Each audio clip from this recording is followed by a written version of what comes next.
अगर आपके सीने में जलन होती है, खट्टा पानी आना, खट्टी डकार आती है, ऐसे लगता है खाना गले तक आ गया है या फिर जी मिचलाना, उल्टी होने जैसा लगता है, सिर में बहुत ज़्यादा तेज़ दर्द महसूस होती है, इस तरह के कोई आपको लक्षण दिख रहे हैं, इससे आप बहुत ज़्यादा परेशान हैं, तो जानते हैं इनके कारण और एक बहुत ही असरदार घरेलू उपाय के बारे में। एक रेमेडी जान लेते हैं। जब भी एसिडिटी हो, पेट में जलन सा महसूस हो तो आप इसे बनाकर पीजिए। आपको सौंफ, जीरा और धनिया तीनों को बराबर मात्रा में लेना है। अगर 2 चम्मच धनिया लिया है तो 2 चम्मच ही सौंफ लीजिए और 2 चम्मच जीरा लीजिए और मिक्स करके रख दीजिए। इन सभी का मिक्सचर 1 चम्मच आप 2 कप पानी में डालकर उबाल लें और तब तक उबालें जब तक 2 कप पानी 1 कप न रह जाए। जब उबल जाए तो आप इसे छान लीजिए और चाय की तरह सिप सिप करके पीजिए। इससे शरीर में होने वाली जलन, एसिडिटी की प्रॉब्लम ठीक होगी। साथ ही साथ इससे डाइजेशन भी अच्छा होगा, आपका पित्त शांत होगा। इस रेमेडी का इस्तेमाल आप दिन में कभी भी कर सकते हैं। आप इसका सेवन रेगुलरली कर सकते हैं। नॉर्मली आप घर में चाय पीते हैं तो इसकी जगह इस आयुर्वेदिक चाय को बनाकर पीजिए। इससे आपका पित्त शांत होगा, खाना भी अच्छे से डाइजेस्ट होगा और आपको और भी बहुत से हेल्थ बेनिफिट्स मिलेंगे। जब भी किसी को अम्ल पित्त या फिर हाइपर एसिडिटी की प्रॉब्लम होती है तो आमतौर पर एसिडिटी को कम करने के लिए लोग एंटासिड टैबलेट लेते हैं या फिर एंटासिड सिरप भी लेते हैं।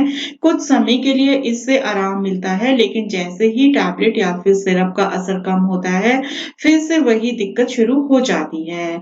फिर से वापस वही टैबलेट या फिर वही सिरप ली जाती है, तो ऐसे ये प्रोसेस कंटिन्यू चलती रहती है और फिर धीरे-धीरे जो आप पित्त को शरीर में दबाकर रख रहे थे, उसकी वजह से शरीर में गॉल ब्लैडर में स्टोन बनना या फिर उससे 2 कदम आगे अल्सर में तब्दील होना या स्टमक अल्सर यानी पेट में घाव बनते दिखाई देते हैं।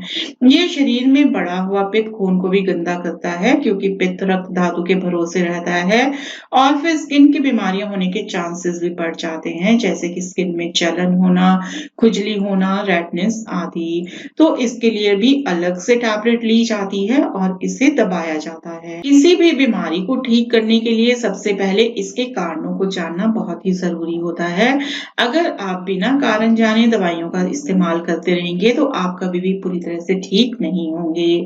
तो जानते हैं आयुर्वेद की पुस्तक अष्टांग हृदयम के अनुसार सीने में जलन, खट्टी डकार की प्रॉब्लम, शरीर में पित्त बढ़ा हो तो उसे कैसे ठीक करें।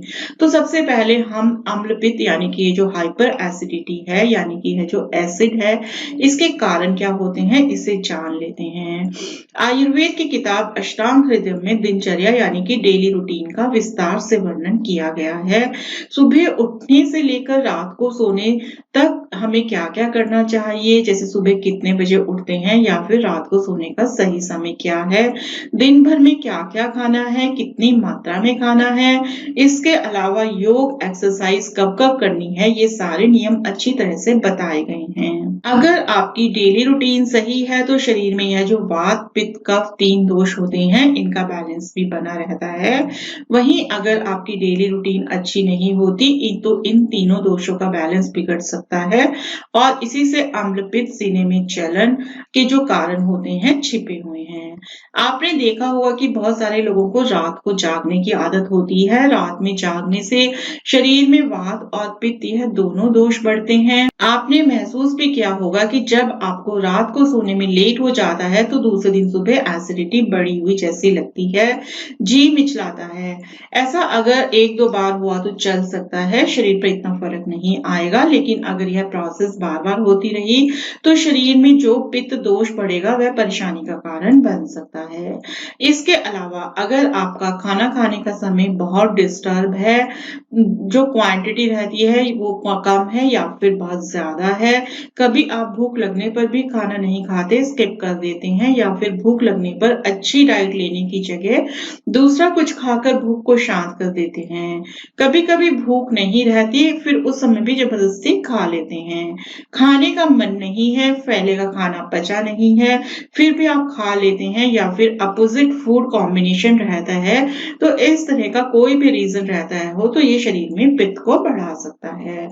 तो जो लोग रात का खाना बहुत लेट खाते हैं और फिर सो जाते हैं, तो ऐसे लोगों को खाना पचाने के लिए जो समय मिलना चाहिए वो पूरी तरह से नहीं मिलता। आयुर्वेद के नियम के अनुसार शाम को 7 से साढ़े 7 बजे तक खाना खा लेना चाहिए, ताकि सोने तक 2.5 से 3 घंटे तक का समय मिल सके, ताकि खाना पेट के नीचे जाए और रात को इसे पचने का प्रोसेस अच्छे से चालू रहे। तो जानते हैं पित्त को बढ़ाने वाली कुछ खाने पीने वाली चीजों के बारे में, कौन-कौन से आहार हैं जो पित्त को बढ़ाते हैं। अगर आपके खाने में जंक फूड है, फास्ट फूड है, इसके अलावा इडली, डोसा, ढोकला है, बेकरी के प्रोडक्ट्स में ब्रेड या पाव है या फिर बहुत ज्यादा मिर्च मसाले वाली चीजें हैं, तली हुई चीजें हैं, तो ये सभी चीजें पित्त को बढ़ाने का काम करती हैं। इसके अलावा अगर आप चाय के साथ रोटी लेते हैं, चाय के साथ ब्रेड खाते हैं, तो ये भी पित्त को बढ़ा सकती हैं।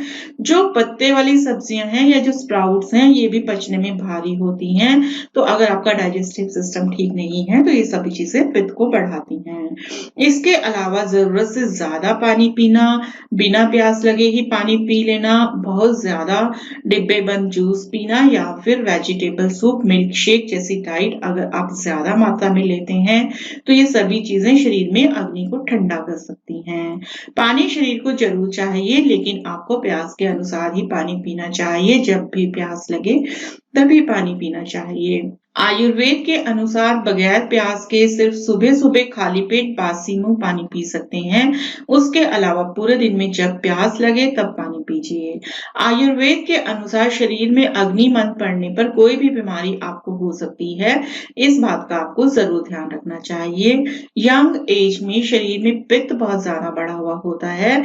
साथ ही सितंबर और अक्टूबर के महीने में पित्त बढ़ा होता है। ऐसे समय में आप पित्त को बढ़ाने वाली डाइट लेंगे तो आपके शरीर में इसके बहुत इफेक्ट दिखाई दे सकते हैं। इसके अलावा ज्यादा चिंता करना, भय लगना, गुस्सा करना या फिर किसी बात को लेकर आप बहुत ज्यादा टेंशन में हैं, स्ट्रेस में हैं, तो इस तरह के जो मानसिक दोष हैं वो भी शरीर में पित्त को बढ़ा सकते हैं। तो हमने जो कारण जाने, पहले तो उनको दूर करना बहुत जरूरी है। अगर आप इस पर ध्यान देंगे तब आप काफी हद तक खट्टी डकार, सीने में जलन, एसिडिटी की प्रॉब्लम में आराम पा सकते हैं। दवाइयों की आपको जरूरत नहीं पड़ेगी। और अगर आप दवाई लेते भी हैं तो आप इन चीजों का परहेज करते हैं तो आपकी बीमारी भी जल्दी ठीक हो जाएगी। तो पित्त को कम करने के लिए आप किन चीजों को अपनी डाइट में शामिल कर सकते हैं। आयुर्वेद के अनुसार जो कसैला, कड़वा और मीठा स्वाद है वह पित्त को कम करने का काम करता है। इसके साथ ही आपका खाना हल्का होना चाहिए, शाकाहारी होना चाहिए, साथ ही घर का बना हुआ खाना होना चाहिए ताकि अच्छे से पच सके। खाने में आप गाय का घी ले सकते हैं, घी पित्त को कम करता है। जो पत्ते वाली सब्जियां हैं उसको कम करके फल वाली सब्जियां जैसे कि लौकी, तोरी, परवल या फिर पेठा, इस तरह की सब्जियों को अपने खाने में शामिल कर सकते हैं। इसके साथ साथ आप आंवले का मुरब्बा, आंवले का जूस या फिर गोंद कतीरा का शरबत, शतावरी चूर्ण आदि ले सकते हैं। मुलेठी का चूर्ण भी आप ले सकते हैं। खाना खाने के बाद आप मुलेठी का चूर्ण खा लीजिए या फिर मुलेठी को मुंह में रखकर चूसें।